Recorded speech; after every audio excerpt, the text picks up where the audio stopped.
Running out of space on your smartphone but don't want to delete anything? Don't worry. Here are some clever ways to free up space without losing your important files. First, let's start by clearing your cache. Head to your storage settings and look for cached data. These are temporary files stored by apps, and clearing them can free up a significant amount of space without affecting your data.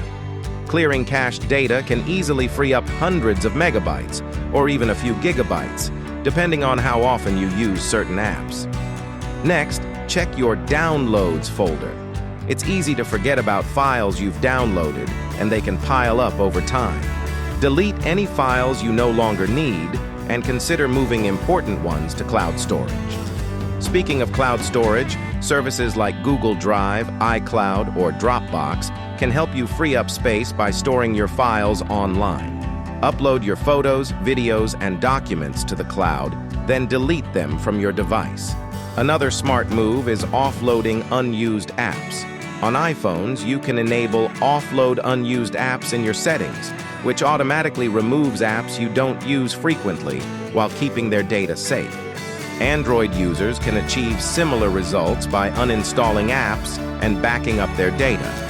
With these simple steps, you'll have more space for the things you actually use. No need to delete anything important. Try these tips today and keep your smartphone running smoothly with plenty of space for what matters most. Like and subscribe for more tech tips.